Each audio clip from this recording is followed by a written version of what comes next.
இந்த 2 பேருக்குமே வயசு 70 இருக்கும். தள்ளாடி தள்ளாடி நடந்து போயிட்டு இருக்காங்க. எங்க போறாங்கன்னு பார்த்தாக்கா ஹாஸ்பிட்டலுக்குங்க. என்ன ஆச்சுனாக்கா அந்த பாட்டிக்கு உடம்பு சரியில்லையா. அந்த பாட்டியோட கையை பிடிச்சிக்கிட்டு இவர் பொறுமையா நடந்து போயிட்டு இருக்காரு. போயிட்டு டாக்டர் பாக்குறாரு. டாக்டர் கிட்ட கேக்குறாருங்க, ஐயா ஐயா உங்களுக்கு என்ன ஆச்சுன்னு தெரியல, ரொம்ப பயமா இருக்கு, 3 நாளா சாப்பிடல, இவங்களை குணப்படுத்திட்டீங்க அப்படின்னாக்கா ரொம்ப புண்ணியமா இருக்கும் ஐயா அப்படின்றாரு. அந்த டாக்டர் சொல்றாரு, கவலைப்படாதீங்க, குணப்படுத்திடுவோம்னு சொல்றாருங்க.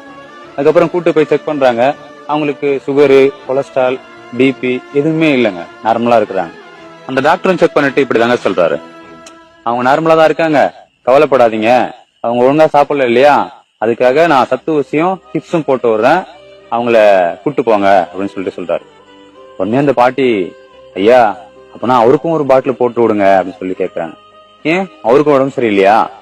இல்ல ஐயா, நான் 3 நாளா சாப்பிடல இல்லையா, அதனால அந்த கிழவனும் 3 நாளா சாப்பிடல, அதுதான் சொல்றேன் அப்படின்னு சொல்ல டாக்டருக்கு ஒரு மாதிரி ஆயிடுச்சுங்க.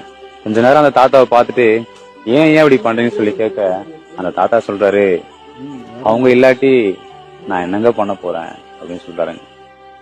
இந்த காதல் எந்த வயசுமே விட்டு வைக்க மாட்டதில்ல.